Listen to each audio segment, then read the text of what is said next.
വന്നേ നമുക്ക് നോക്കാം. ഇതങ്ങോട്ട് വാങ്ങിച്ചു കുട്ടി. ഇതിലെന്താ എഴുതിയിരിക്കുന്നത് കണ്ടോ? വായിച്ചു നോക്കിയിട്ട് വാങ്ങിച്ചാ മതി.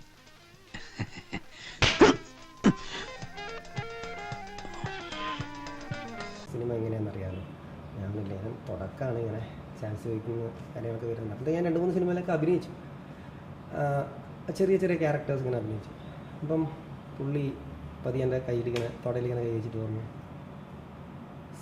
നിനക്കൊരവസരം തന്നാൽ എനിക്കെന്താണ് ലാഭം എന്ന് വെച്ചു. കൊല്ലട്ടോ അണ്ണ, അവൻ്റെ ആരോ റൂട്ടിൽ നിന്ന് പുറത്ത് വരണം, വരുത്തിയിരിക്കും. കാരണം വെച്ചാൽ നമ്മൾ തുടക്കക്കാരനാണ്, പിന്നെ ഇനിയും അവസരം കിട്ടണം. ഇയാളാണെങ്കിൽ ഒരു പ്രമുഖ സംവിധായകനുമാണ്, പടങ്ങളൊക്കെ ചെയ്ത ഒരാളുമാണ്. മുടിഞ്ഞു പോട്ടെ മുടിഞ്ഞു പോട്ടെ മുടിഞ്ഞു പോട്ടെ എല്ലാരും മുടിഞ്ഞു പോട്ടെ മുടിഞ്ഞു പോട്ടെ.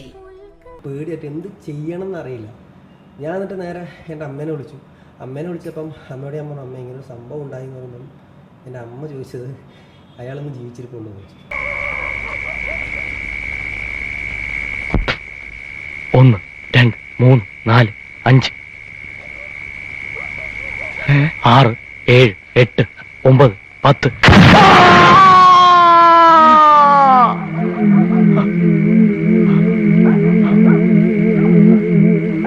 തമാശ രൂപത്തിൽ അപ്പുറം കാണും. എൻ്റെ ഉള്ളിൽ കിടക്കുന്ന പേടി വേറെയാണ്. കാരണം അവസരം നഷ്ടപ്പെടും. ഇതുപോലത്തെ വന്നു കഴിഞ്ഞാൽ കൊടുക്കാനൊക്കെ നമുക്കറിയാം.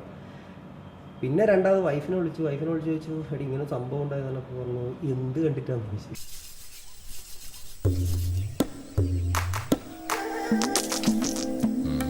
അപ്പോൾ ഇതിൻ്റെ സീരിയസ്നെസ് മനസ്സിലായിട്ട് അപ്പോൾ നമുക്ക് അറിയുന്ന വേറൊരു ഡയറക്ടറുണ്ട്. പുള്ളിക്കാരൻ്റെ അടുത്തേക്ക് ഞാൻ നേരെ പുള്ളീനെ വിളിച്ച് ഞാൻ അങ്ങോട്ട് വരുവാണെന്ന് പറഞ്ഞ് ഞാൻ പുള്ളിയോട് പറഞ്ഞു. ഞാൻ അങ്ങോട്ട് പുള്ളിയുടെ അടുത്തേക്ക് പോയിട്ട് ഞാൻ ഇങ്ങനെ കിട്ടുകിട്ടാതെ വറക്കുക. കാരണം വെച്ചാൽ നമുക്ക് എന്തെങ്കിലും ഒരു സാധനം, അവരൊക്കെ വലിയ വലിയ ആൾക്കാരാണ്. ആപ്ലിക്കേഷൻ വേണ്ടേ? അല്പ കോംപ്ലിക്കേഷൻ ആവും. ജോർജിനും ഫാമിലിക്കും സ്വീകരണം, തുടർന്ന് ആദരിക്കൽ, പിന്നെ പ്രത്യേകം ചില സമ്മാനങ്ങളും. ഓ, അതൊക്കെ ബുദ്ധിമുട്ടാവില്ലേ? എന്ത് ബുദ്ധിമുട്ട്, ഇത് ഞങ്ങളുടെ ഡ്യൂട്ടി അല്ലേ. ഞാൻ കാസർഗോഡുകാരനാണ്, നീലേശ്വരംകാരനാണ്. ഒരു സിനിമേൻ്റെ ബാക്ക്ഗ്രൗണ്ടോ കാര്യങ്ങളോ അമ്മ നാടകത്തിൽ ഉള്ളതാണ്. ആ ഒരു ബേസ് വെച്ചിട്ടാണ് നമ്മൾ ഈ നാടകത്തിൻ്റെ പരിചയം വെച്ചാണ് സിനിമയിൽ അഭിനയിക്കേണ്ട ഒരു ആഗ്രഹം കൊണ്ട് ഉണ്ടായ ജോലിയും കളഞ്ഞിട്ട് വരുന്നത്. എന്തോ നീ തിരഞ്ഞു വന്നു വൻപാപിയുള്ളിൽ, എന്തോ നീ തിരഞ്ഞു വന്നു ദുഷ്ടാവാഴിക്കൂ ഞങ്ങൾ. ഈ നാട്ടിൽ ഈ നാരായണൻ നാറ്റിച്ചില്ലെങ്കിൽ തന്റെ പേര് തന്റെ പട്ടിക്ക് താനിട്ടോ. അറിയോ